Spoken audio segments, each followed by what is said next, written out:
I would be willing to bet that before today, you would have thought that the only thing Immanuel Kant has in common with Kanye West is the letter K. But that was before you listened to today's episode of Words, Words, Words, a Young Heretics production.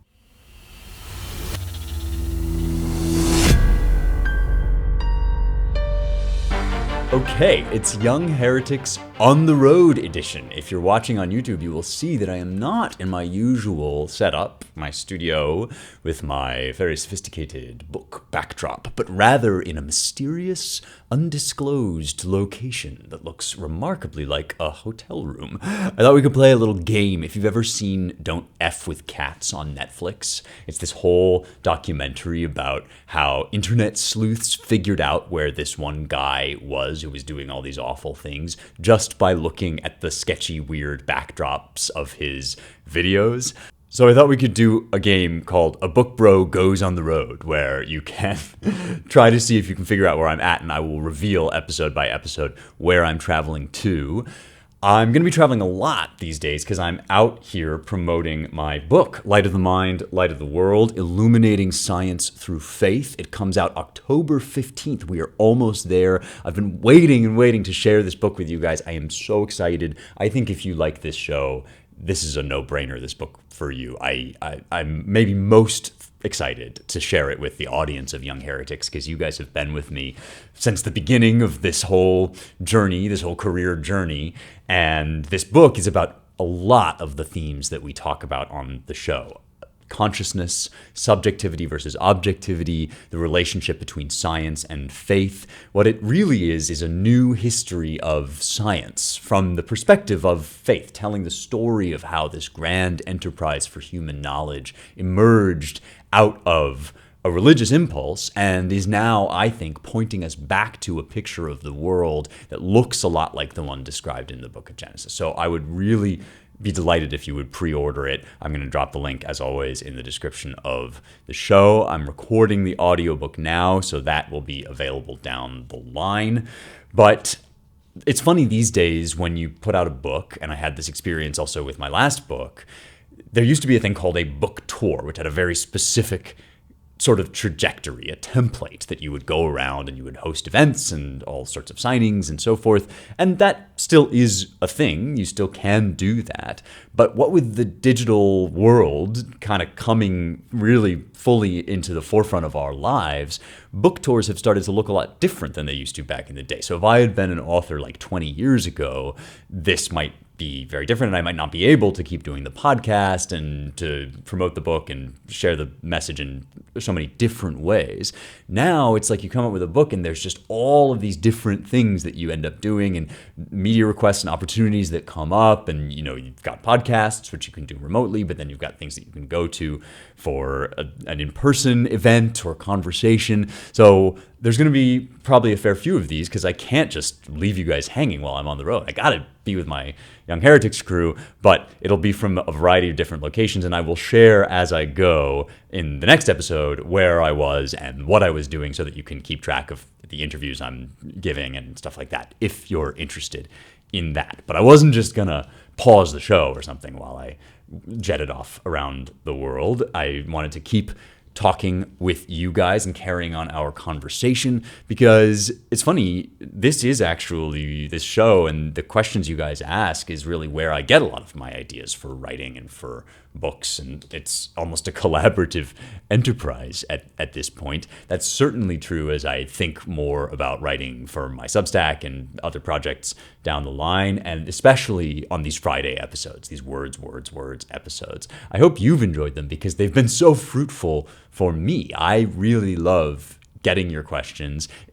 As always, if you want to write in, you can go to rejoiceevermore.substack.com. Ask me any question you've always wanted to know but been afraid to ask about how translators do their work. I do a lot of translating myself, a lot of thinking about language and the nature of language, and translation is actually something that we use a lot, even if we don't think about it. We often have to translate, even just in politics or daily life, but also in literature. Much of the great literature of the world is in a language we don't speak. Even if you speak a lot of languages, you are still going to have to read things in translation. So it pays to know what process generates that product in the end so that you can try at least a little bit to evaluate what you're getting.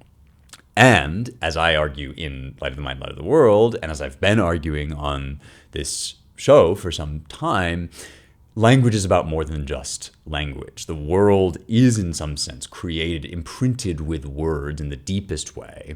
And that's really what we've been talking about for the past several weeks. And we, as conscious entities, are fundamentally verbal. That is, what we do when we say words is we express something that naturally goes on within us that we almost can't help but do, which is to organize our perceptions, not just into momentary impulses, but into experiences of the world with form and a certain structure, which isn't totally independent of us. It doesn't depend merely on our will. I can't snap my fingers and decide that the bed in this hotel room is actually a rocking horse, but the bed has a particular character, color, texture, and so forth, in part through the application of my consciousness to it. It's different because I'm here looking at it, and my experience of it draws something out of it that is only implicit in the raw material of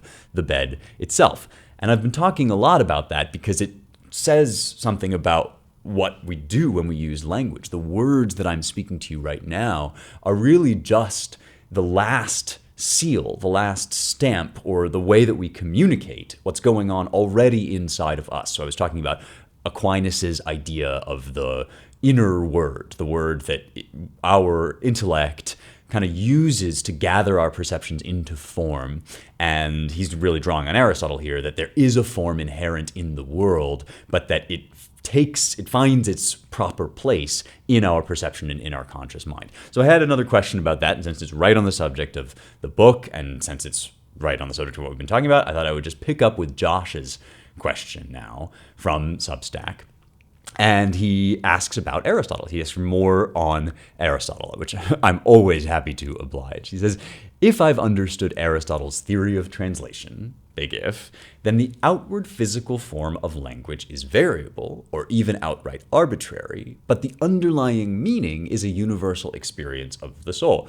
Gee, Josh, it sounds like you have understood Aristotle's theory of translation. That is a great summary, and I'm going to say more in a second about what that means. And, you are basically right.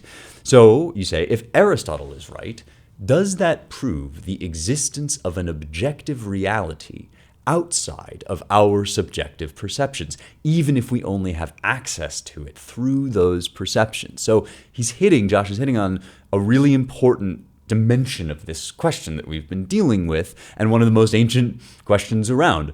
Is this the real life, or is it just fantasy, right? That circa, 5th century BC and re-upped by Bohemian Rhapsody. All the things that we see in the world are always changing. People see things differently. You can have differences of opinion. We can make mistakes and be deceived. So how do we know that there's anything out there that is really real? Or is this just a cloud of fantasy in front of our eyes, and reality, if it exists beyond our minds, is inaccessible to us? And in the philosophical abstraction, like philosophy seminar kind of way, that when we have these arguments in the abstract, this is something that there's no way to prove absolutely, of course, because we are limited to our perceptions. And so we can't ground an argument in something outside of our perceptions unless it is mediated through our experience. We think we can have an experience of the outside world, but we always have it through our perception. So it's not something we will ever be able to know for sure this side of death, but it's so close to being a necessary truth that we can, I think, rely upon it as a truth. Because if it's not the case that there's something real outside of us, even if we don't understand it fully, even if our perceptions aren't totally clear about it, if that doesn't exist at all, then nothing else that we do makes any sense. And this idea that we can proceed with our normal lives while believing in our heads that actually nothing matters, no language has meaning, maybe I'm the only person in the world who exists, all of these subjectivist or purely, I would say, relativist ideas about truth one of the things that Socrates points out to the disciples of Heraclitus back in the day is that if you think that, you should just sit in a room and do nothing because you have no basis for communicating, for finding words meaningful or anything like that. And Chuck Pierce, a philosopher I've been getting kind of into lately, Charles Pierce, has this great line where he says, we shouldn't pretend to believe in philosophy what we don't believe in practice. And I think this cuts away so much BS that we would otherwise spend our time chasing around. That if everything we do necessarily implies that we think there's a reality out there, we ought to affirm that even if we can't demonstrate it because it's actually a premise of everything we do. We ought to believe that that's true because everything else that we believe is dependent upon it in a necessary way, and we actually do want to continue going on and having life, and we act as if we believe life matters. So we ought to just plunk for that. We ought to believe what we believe and talk about what that means and how that works. So Josh goes on with his question. Some among the postmodern persuasion are communication pessimists. That is, they think that human experience is so variable that any attempt to communicate meaning is doomed to befuddlement. Yes, I'm going to get to the postmodernists in a bit, and I deal with them at the end of Light of the Mind, Light of the World, because they're so fundamental, I think, important for this crisis that we're going through.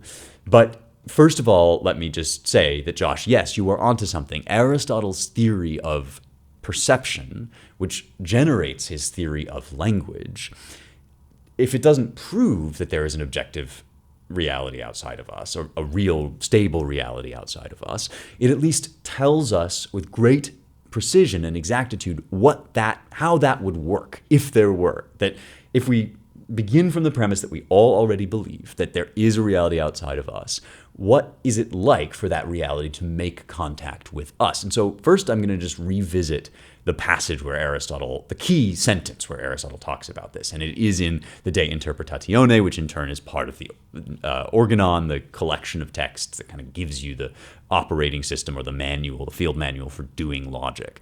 And I talked about this a while back, but just to re-up this one sentence or series of clauses here, he writes that the grammata are not passita auta, that the letters we use in language are not the same for everybody, nor the sounds that we speak in language are not the same for everybody. So he's reacting to an obvious thing, which is that there are different words in different places among different races, and so it can't be the actual material sounds of language that are universal. Cratylus and Plato kind of try that via Socrates in the dialogue, the Cratylus, and they get somewhere, but it's not really conclusive. And I've talked about this before. It seems like words ought to reflect reality, but they don't seem to do it in this material way, at least not all the time. And in fact, perhaps quite rarely in modern speech do we find onomatopoeia baked into the language. And so we need some other source of the universality. If it's possible to do translation, to communicate to one another at all, there has to be something besides the mere sounds of the words underlying our speech that is common to all of us, so that when we represent that experience with the sounds of language, we're referring back to a common shared store of experiences. And so Aristotle says, what is that common shared store? Well, he says it is the state of the soul that arises in us when we encounter the world. The Greek word here is pathema, and it means what happens to you when you make contact with the outer world. And Aristotle says, wherever you go, you can find evidence that everybody, every human with the full and healthy use of his faculties, is having a roughly similar experience of the world, so that we can go to Zanzibar or wherever and say, look at that sunset, isn't it beautiful? And if you translate that sentence, the word sunset, the word beautiful, all of that will correspond to something that's going on in the soul of the guys in Zanzibar, just like the souls of us, which suggests that the pathemata, the things that the words stand in for, those are universal. And then Aristotle goes on to say, the things of which the pathemata are resemblances, the things which that inward state of the soul resembles, those too are universal.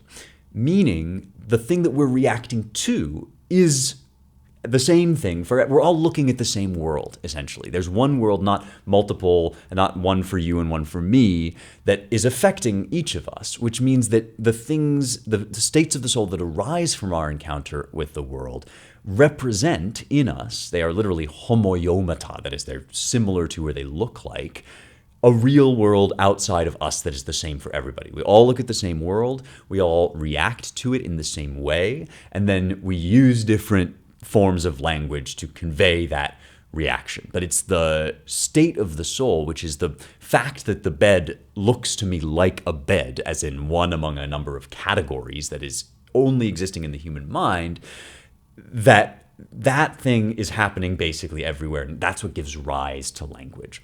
And so in order to kind of tease this out a little more, I want to talk about a word, Josh, that you used in your question that's really important, because you called the outside world that we all want this outside world to exist, right? So that we can have conversations about it and experience it.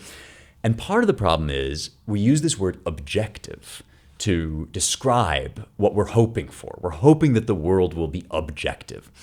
And I think that these days, when most people use that word, I'm not saying, Josh, this is what you meant, but it's important for us to study the meaning of this word and its counterpart, subjective, because as Inigo Montoya famously says, we keep using that word, but I do not think it means what we think it means. So when we say that we want something to be objective, we basically mean we want it to be real. We want it to exist independently of our participation with it. We don't want it to disappear when we turn our backs. If something's objective, we can rely on its truth and its reality. And this is contrasted then with things that are subjective, which basically in the common tongue just means arbitrary. If you hear somebody like in college seminars, when people would say, well, that's just your subjective opinion, man, they basically meant you feel that way, but somebody else could easily feel the other way. And we set up, to use a buzzword, we set up a binary between these two things, which actually I think is a little problematic. Because if you think about defining objectivity as reality, then you end up in a position where all subjectivity is unreality. And that is what destroys the possibility of language ever connecting to anything real. Because if the objective world is literally an object out there, and then the subjective world is the stuff in here, but objective is synonymous with real, then what else can we say than that everything that we experience, the way the world looks to us, is pure fantasy, is subjective. And now we really are in the core of the argument of light of the mind, light of the world. I talk about this turn around the scientific revolution where people started dividing the world into primary and secondary qualities. This kind of starts with Galileo. It's very big in Descartes. A lot of the Enlightenment thinkers are really into it. And the primary qualities, which are the outside, external qualities, are number qualities. They're really quantities. Things like how many books are there, or how big is the book? How much does it weigh? That's a thing, these thinkers believe, that would exist no matter what, whether we were there to perceive the book on the table or not. They would have these primary qualities. And then all the other stuff, the color, the sound, the way the book looks to us, the perspective that we have on it, that's subjective and secondary, which means that if we weren't around, that book wouldn't have that property at all. There would be nothing in the book that really counts as blue or green or whatever. That comes from us. And once you start to draw the distinction that way, you have ended up in, I think, the realm, you've ended up on the road to scientism, which is the idea that there's a machine world out there, a world of objects moving in quantifiable patterns and trajectories.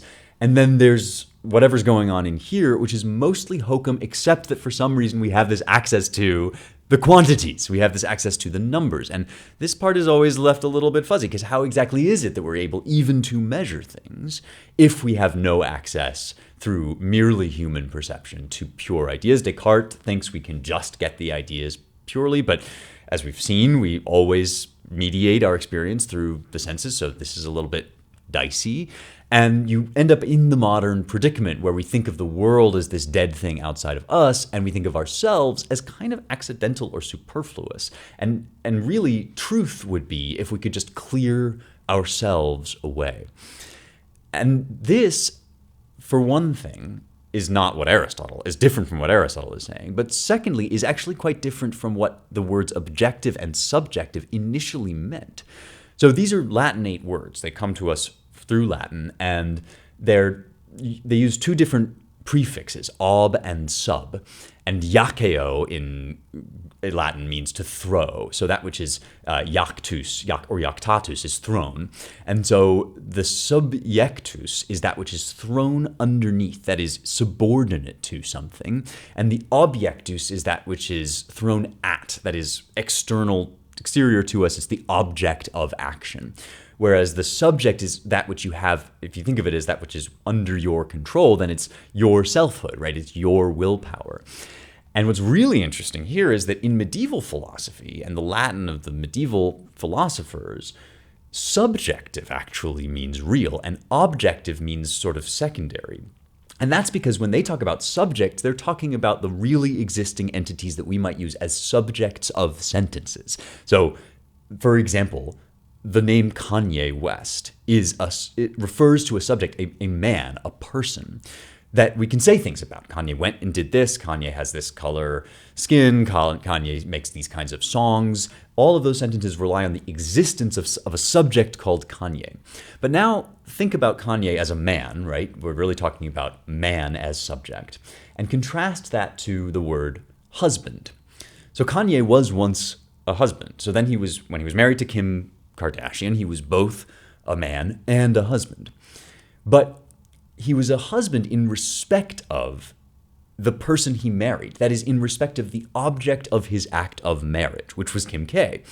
Once that object vanished, once that external relationship went away, he stopped being a husband, but he was still a man. And so the point of the original objective-subjective distinction was to nail down the entities that are consistently real as subjects of our discourse, and then to talk about the objects of their relations as these secondary things. So, for example, if I say the husband of Kim K, Kim K's husband made a new album in 2019, then for that sentence to be meaningful today, we have to believe that there is something underneath the phrase Kim K's husband that persists even after the divorce, meaning that that whole phrase is really referring down deep to the subject man, and specifically the man Kanye West, who is the real existing entity even after he's gotten divorced. So now I can say that when he was Kim K's husband, he put out the album Jesus is King, but the husbandiness of him has sort of evaporated, even though I can still use that. What we would say here is that the sentence takes a husband as a subject really only incidentally. That is, I'm using the concept of husband to get at the deeper concept of man, which is the subject. So that's the original subject-object distinction, and it's only in the 18th century that we start to turn toward what we now mean by subjective and objective. And this is why Kanye West has more than the letter K to do with my boy Immanuel Kant. Because it's in 1781 with the Critique of Pure Reason that Kant really popularizes this new idea of subjectif and objectif, which is based on, related to this older idea of the subject as the real entity, but ends up kind of flipping it on its head a little bit. Because if the subject is the man, right, is the person that really exists, then you have all that which is subordinated to that subject, that is, that which is in the domain of the subject. And Kant starts to talk about the subjective as that which is within the inward experience of subjects. And out of that, you get this contrast with that which is without, that is objects, upon which the subject might do things or practice actions. But because at this point we've had the scientific revolution, we've had the distinction between primary and secondary qualities and so on and so forth, now we have this idea that it's the stuff outside of us that is really, really real. And it's the stuff within us that is maybe uncertain and kind of shadowy. And so what we're looking for now is how the subject can ever know its object, how the subjective can ever make contact with the objective. And sometimes people blame Kant then for drawing this split so entirely that now we can't trust any of our intuitions and we don't know if our human experience has any validity or meaning at all. But I think if you look at the Critique of Pure Reason carefully, Kant doesn't deserve the blame for this, because what he's actually doing in that text is he's trying to find a way in which some of our subjective experiences can be spoken of as objective in a certain sense. And you really can see this when you get to his discussion of time. I'm just going to read a little bit of Kant to you, because Kant is you should be taken in small doses. He's very dense, very German, and he's talking about time, but he's saying, if we abstract our internal intuition of ourselves and all external intuitions, possible only by virtue of this internal intuition, and presented to us by our faculty of representation, and consequently take objects as they are in themselves, then time is nothing. So he's saying, if you erase all human perception from the equation, and you try to think about the world without us, which is sort of impossible because you're the one thinking. But if you try to conceive that, then time vanishes. Time is a product of the encounter of the human mind with a world in flux, with change. It's how we experience change in systems and how we experience entropy and all this stuff. So if you take us away, then time is nothing. This is kind of the primary quality, secondary quality distinction. But it is only of objective validity in regard to phenomena, because these are things which we regard as objects of our senses. And in that sense, of course, it is time is not an objective reality. It's a subjective reality. But he goes on to say, and this is important, this is the proper condition under which time belongs to our representation of objects. If we add the condition to the conception and say all things as phenomena, that is, objects of sensuous intuition, are in time, then the proposition has its sound objective validity and universality a priori. In other words, he's saying this is something that is subjective in the sense that it only exists inside of us, but we exist.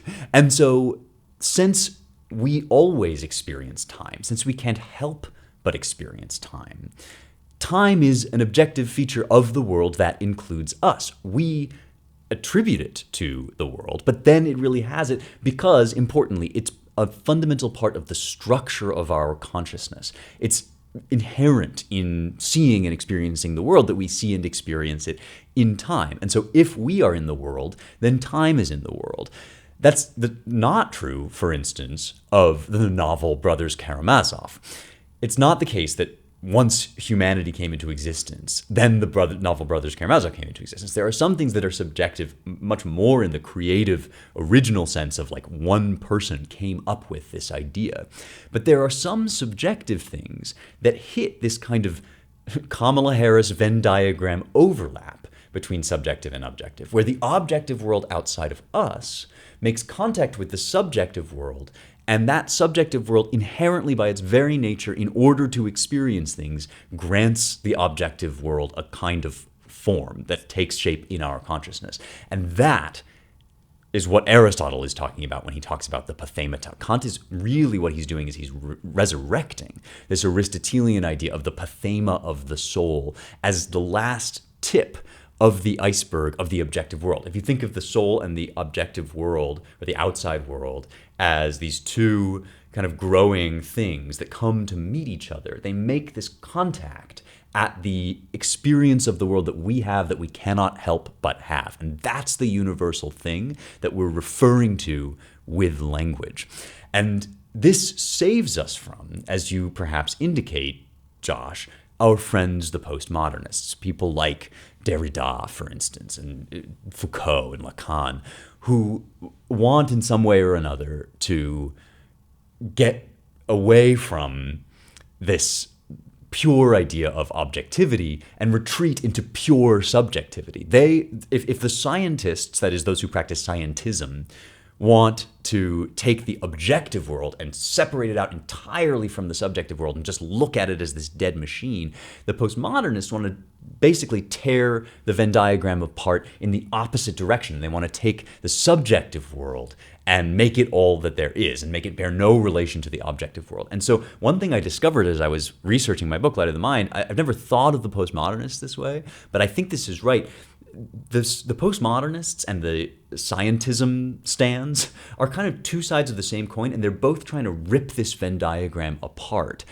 The postmodernists are really reacting, I think, against the dry, deadening objectivity of scientism, but they're doing it in this sort of extreme opposite way that just makes them reactive. And you get a lot of this even in the scientific revolution. You get people like David Hume and Bishop Berkeley who react against this idea of pure matter with no conscious participation, but they do so in this extreme way where it's like there's only ideas or whatever. And the postmodernists are similar in that way. They're saying, well, okay, if we can't have any contact with the objective world, then all we can have is this subjective language game where everything is really private, or at least consists in the imposition of power, and all we're doing basically is holding up words against one another and not in relation to any objective outside thing.